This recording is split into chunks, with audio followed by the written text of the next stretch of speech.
Welcome to Finance Unfiltered from the team at Yellow Finch Financial. We're here to help you build your financial nest, whether you're figuring out a budget or planning for the big stuff. Skip the jargon and ditch the suits. Just real talk, honest takes, and a little bit of fun while we figure out money together. Well, good morning, afternoon, or evening, everyone. Welcome to the Finance Unfiltered podcast. I'm your host, John Lawrence, the director of Yellow Finch Financial. Joining me for this first kind of episode 0 to kick things off is Wes Bean, our Chief Investment Officer. And, we just kind of want to keep this casual. This was definitely the first time we've recorded this. Absolutely nothing happened the first time. No, we didn't, there's no take one. Yeah, exactly. So really all we wanted to do was kind of, figure things out and poke fun at ourselves a little bit too, because, financial advisors don't necessarily have the best reputation in the world. And I think that's fair, somewhat. Will you agree? Yeah. I mean, there's definitely some bad apples out there too, and a few bad apples spoil a whole bunch. So yeah, and I think there's also just a lot of stereotypes from Hollywood and things that maybe were true 20, 25 years ago. Absolutely. 5 or 10 years ago. Yeah.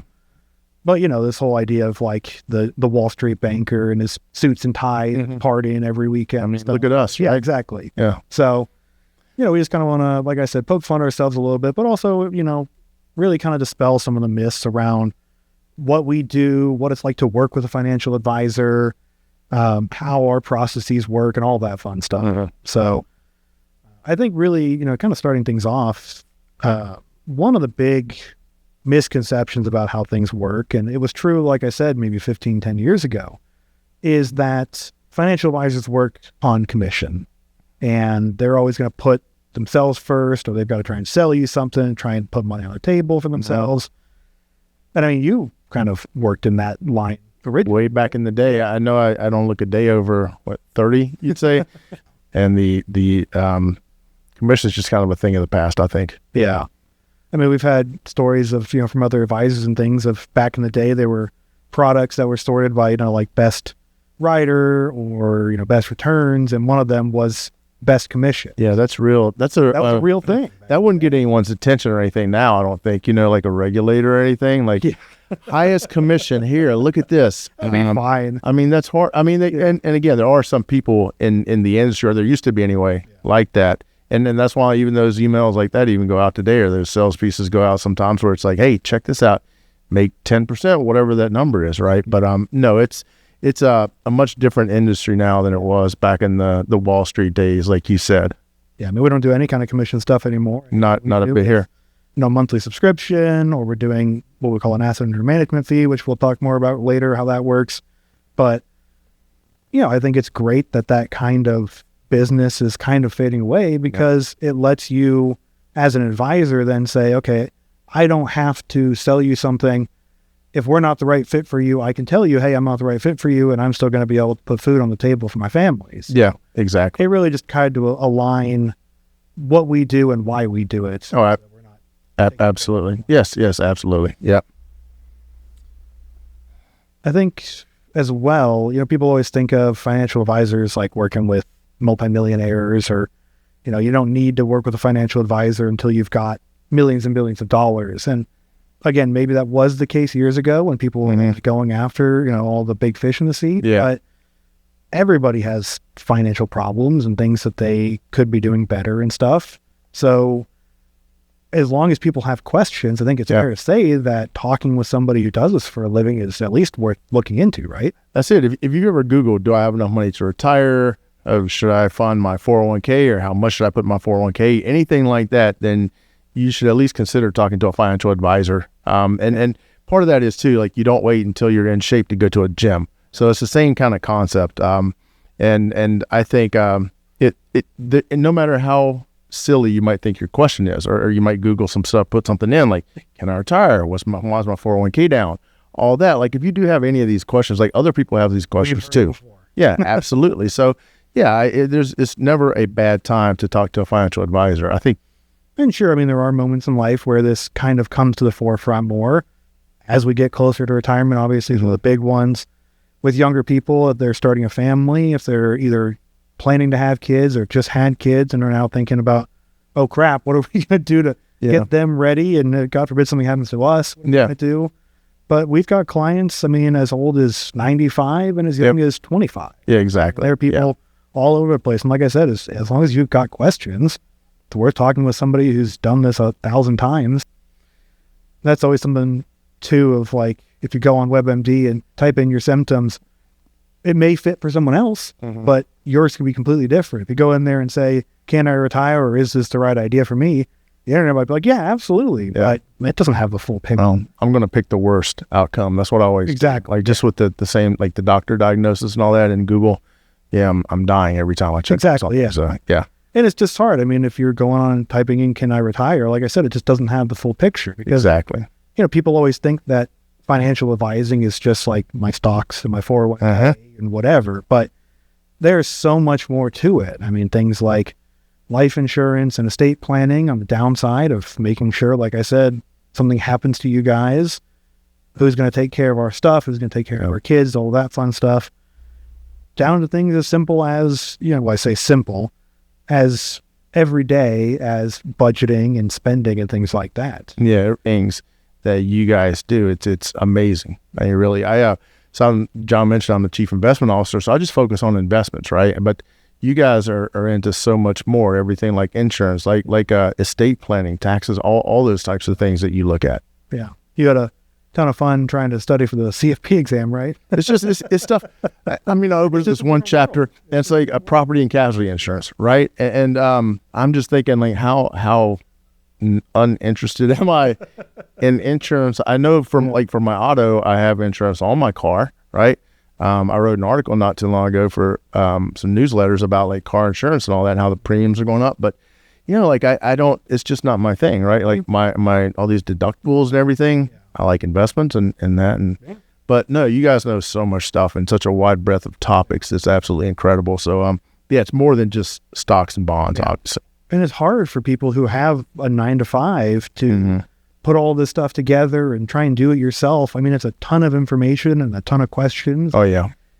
If you're just trying to do this casually, if something, on this Saturday, I'm going to try and figure out if I can retire. It's almost impossible. Yeah, it is. And one other thing on that sort of, I actually, when I get to the point where I retire, I'll have a financial advisor.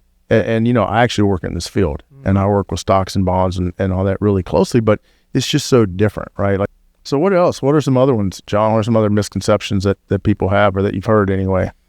I think another big one, we kind of touched on a little bit earlier, was, with commission-based products and things like that, that financial advisors have to put their bottom line ahead of what the client's needs are. And that was something that, recently, when was the DOL decision? 5 years ago, let's say? Yeah, I put everything into pre-COVID and post-COVID almost. Like it's hard to, like, time runs together. I know it all started before. This whole thing started back in 2016, 2017, when they first started talking about the DOL rule and all that. And just the timeline. Since then, anyway, like, industry's changed. A lot of things have been very different, just because of the way that everyone was forced to look at it. And, everyone did look at things a certain way, or CFPs and planners looked at it, and people that actually cared, the full service advisors and everything, they looked at it a certain way before. But then you had people that didn't necessarily view things that way and were maybe in it for their own interest to some degree. And so this really kind of leveled the playing field a lot and brought everyone up to that same standard. Yeah. For reference, what the DOL ruling was, Department of Labor ruling, it was called Regulation Best Interest. And it was passed a few years ago, probably 5-6 years ago now. And the whole point of it was to try and lock in the belief that an advisor, when they're talking about their investments, has to act in your best interest, hence the name Regulation Best Interest. It didn't end up doing as much as maybe we were hoping. And so that's why, at our firm, all of our advisors have gone on and, like we said earlier, gone and gotten the CFP certification, Certified Financial Planner. And what that does, and that's becoming a lot more commonplace in the industry, but what that does is lock in what's called a fiduciary standard, meaning we are required through our license to act in the best interest of our clients. Not only when we're talking about investment and stocks, but when we're talking about planning, when we're talking about budgeting, when we're talking about estate planning, everything. Yeah. And if we violate that, then people can report us to the CFP board and we can lose our licenses. So. Which sucks. it seems absolutely foreign to a lot of people that there actually has to be a regulation around putting clients' best interest over your own. And I think people there is more information out there. And so then they can see all of the advisors who are doing things the right way. Absolutely. And it's kind of been a natural selection sort of deal where over the last 10 or 15 years, as people have really been public about, hey, we care about our clients, we want to put them first. Yeah. The people who can't say that have slowly been getting weeded out of You just don't see them. Yeah, Right. exactly. Yes. Yep. Never want to see someone lose their job, obviously, but, when they're not doing what they should be doing. Not if they're stealing money, I really don't care. Or like doing things that aren't ethical. I just, yeah. Yeah. I don't mean for that to sound bad, but No, you're not wrong. Because, this is something that's incredibly important, and it causes people a lot of stress. And, a lot of people also think that talking with an advisor is just going to pile things on, or they're going to look like an idiot, or they're going to come in and all of a sudden realize, oh my God, I'm so much worse than I really was. I'm so far behind. Mm-hmm. But, even in a worst case scenario like that, having that knowledge and then being able to work with an advisor and make a plan of attack, it's been shown time and time again, both, in studies and things and our own clients, that having that plan of attack is so much better than sitting there and saying, I don't know. Oh, just being stressed out about it. Yeah. Yeah. So that's one thing too. Like I think some people may kind of stick their head in the sand. Yep. Right. And just say, if a problem's there, you just don't want to know how bad it is. But that's more stressful. I mean, to me anyway, knowing there's something there, not knowing the unknowns, that's worse to me. And like you said, there's studies that show once you go in and you sit down and talk to someone, you feel better about it. Even if it's not a good situation, you at least know what you're dealing with. Right. And you've got a plan. I think that's the important thing too. And there's no better feeling in a client meeting when they come in, they're like, oh my God, we're so far behind. We're not going to be able to do this, blah, blah, blah. And then as we're going through things, I can sit there and say, guys, you're doing great. Yeah. Yeah. It's like, give yourself some credit here. You know, you've been saving really well. And, we can run all sorts of different stress tests and Monte Carlos and things. And I can tell them, if you want to retire, when you want to retire, do it. You're going to be fine. Yeah. And you're generally meeting with clients that are a little younger, a little earlier in their careers and stuff too. So I'd say that there's not really a situation where someone's going to come in and there's a situation. It's just so dire, there's no hope, right? So like nothing you can come in with, you're going to be more stressed about it. You're probably going to feel better when you leave than when you come in, or you're going to be a little less stressed about it when you leave, because you will leave with a plan at least. And the point of being like younger clients, there's time, right? And that's a big part of it. So you can come in, you'll be stressed, but you'll leave and you'll feel at least like you know where you're going, or you have a plan of where you're headed. Yeah. Like you said, we've had people come in. I don't know there's a difference between a checking and a savings account. Yeah, no. 401k. There was something about a 401k that I remembered. I don't even know what that was. There's all sorts of, people have worked a job when they were a teenager or something, had the old 401k and completely forgot about it. And then we're like, oh, I should have remembered that. Yeah. Not even knowing how a retirement account works, or that you can invest the money in there. It was just sitting in cash the whole time. It's just, it's just absolutely, it's there's so many questions and so many pieces to all this too. Like you said, with financial planning, and there's so many things that you guys look at, and then it runs the full gamut and all that. You can't possibly expect, and I don't even, unless I'm in the industry, I don't expect to know it all. Yeah. And I can sit here and I don't stick my head in the sand, but I could. If I don't feel comfortable asking questions sometimes, but I do, right? It's just, you have to know you want to know the answer to it. Worst thing to do is just sit there and worry, and like, I don't want to ask John. John's going to think I'm dumb if I ask this, but no, I will anyway. And you never said that ever. So yeah. And I've asked some doozies, I'm sure. I've wanted to. No, it's all good. But no, it's I think absolutely just it's a confusing subject. I mean, there's so many things and so many rules, and they don't stay the same either. No, I mean, nothing is static. Yeah. And never feel embarrassed, ashamed, anything whatsoever. There's no bad questions at all. And that's why we do things the way we do them, with making a plan and then continuing to meet with people too, because things change. Yeah, absolutely. I mean, the worst thing that we could do is come up with a perfect plan today and have everything right, and then never talk to you again. Because your situation is going to change. You might change jobs. You might have kids. You might want to retire earlier or later, whatever. Or things that are completely out of our control are going to change. Laws are going to change, tax policies. Who knows what else? Yeah. Tariffs and things were a big thing, in the last 3 or 4 months. Yeah. You might have heard once or twice. It's the first. Yeah. I don't have to look that up when I get out of here. But yeah. So, things like that happen. And then it's our job to say, okay, this happened. How do we deal with it? Yeah. Can we plan for every single possible scenario? No, of course not. But once things change, okay, now how can we take advantage of it? That's actually, I don't think this is in our script at all, but I think that's a good point that you brought up there about tariffs and stuff. So I've had just friends ask me about things like tariffs and stuff on a personal note, right? And I think if they don't have financial advisors, but like people that have financial advisors, you've at least been talking about some of these things. You've had newsletters, you've read all this, and like you just feel better about it or a little more comfortable with it anyway. Like I know people that think, you know, we're going to go into a recession because of the tariffs. Inflation's coming back because of the tariffs, all kind of stuff.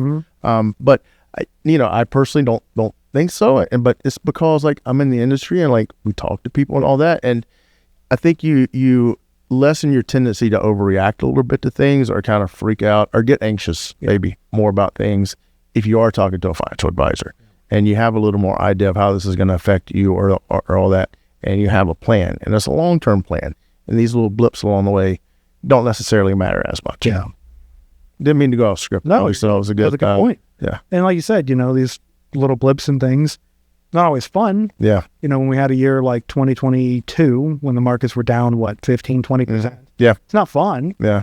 But when we sit there, we can say, you've got 15 years until you're going to retire. We've made the right moves inside your 401k. I don't want to tell you just don't look at it. Yeah. Yeah. Because that's not possible, obviously. Yeah. But I can say, you know, hey, coming out of that, look what we did in 2023 and 2024 and now in 2025. We've made, I'd be stunned if people haven't made their money back from 2022. Yeah. If you haven't, you probably should change advisors. Yeah. Yeah. Yeah. Absolutely. Yeah. So if you get stressed about it, just rely on your advisor and your plan and know you got things in place, and maybe you just kind of take a week or a day or something, walk away from it for a bit. Yep. But yeah, and that's you mentioned something too, like how it's hard for us watching it go up and down. And I think a lot of times people will get the misconception that financial advisors don't care about people and they only care about themselves. And we touched on a little bit with the money earlier and the commissions and all that kind of stuff. But you know, teachers, I think about teachers, right? And I think about policemen, and there are certain people in like service industries that really care about people, nurses. I honestly think financial advisors are probably right up there with everybody else too. That's because like I know this stuff when the markets go down, like we kind of, I don't want this to sound too much, but we hurt. Like it bothers us that our clients are being, you know, seeing this and stressed out about it. So I know all the advisors that I've worked closely with and everything, and yourself, you care about your clients, and that's just a big misconception. May have been different in the past, right? But you know, lately and like the fiduciary change and just when you work with the right people that do business the right way and care about people, it's just a much different feeling. Yeah. I mean, we don't have a job unless people trust us. That's it. And if people don't believe that we're doing everything we possibly can to get them to the best possible outcome, they're going to go to someone who is, because people like that are out there in the industry now, which is great. And that's it. If you have an advisor and you don't feel that way about your advisor, you should check someone else out. Absolutely. I mean, all of our clients, you know, we get through word of mouth and we get through people talking about, hey, he really helped me out. She really helped me out. They've given me so much peace of mind. They let me retire earlier than I thought I could and things like that. And without that, like I said, we don't have jobs. Exactly. So we can't just reduce people to numbers. And, you know, we work and live in our own communities, walking around every day, going to sporting events. And, you know, Megan, one of the other advisors here, talks all the time about going to her kids' soccer games, and some of the other parents of the kids at the soccer games are our clients. So if we're sitting here doing things that we shouldn't be doing, not exactly going to have a fun time at your kids' soccer game. My daughter plays travel softball. It's a different county, but still, like, she's over here sometimes, and she was in high school, and she came over to Marysville. I don't want to run into another parent there and, like, have to go hide or whatever. Like, hey, sorry, Sam, I'm out of here. I don't want to see. Yeah, exactly. It's just not it's not a good feeling. It's not how anyone here does business. And I mean, we're ingrained in the community too. And, you know, we all care. We all care deeply. Other than that, I think that pretty much covered what I wanted to go through. Like I said, we just want to keep it pretty simple here as a first little episode before we dive into some of the more in-depth financial conversations and topics and things. And we'll have kind of a rotating cast of different people, bringing in some experts if we're talking about taxes or something, or if we're bringing in somebody talking more about meeting with clients, maybe have another advisor here or something, whatever. So any other stuff that you would want to add, other things you want to poke fun at yourself for? There's a lot. I mean, we could spend an entire episode, which we kind of did or did not do on the last one that we tried to record, right? But But no, I think it was really good. I think there are a lot of misconceptions out there, honestly. And I'm I've been in the industry a little bit longer and stuff, and like I've seen people, these misconceptions kind of like stick with people and last with people for a long time. And I've seen people get hurt too because they haven't went to a financial advisor. Any last words of wisdom? No, not today. Time in the market, not timing the market. That's what I'll say. Stay invested and keep your emotions out of it when you can. Hey, yeah. Appreciate you guys listening in. Have a good rest of your day. Certain sections of this commentary may contain forward-looking statements based on reasonable expectations, estimates, projections, and assumptions. Forward-looking statements are not guarantees of future performance and involve certain risks and uncertainties which are difficult to predict. All indices are unmanaged and are not available for direct investment by the public. Past performance is not indicative of future results. This podcast is provided for general information purposes only and does not constitute either tax, legal, or financial advice. Please consult a tax preparer, professional tax advisor, financial advisor, or lawyer regarding your specific circumstances. Investing involves risk, including the loss of principal. No strategy can guarantee any objective or goal will be achieved.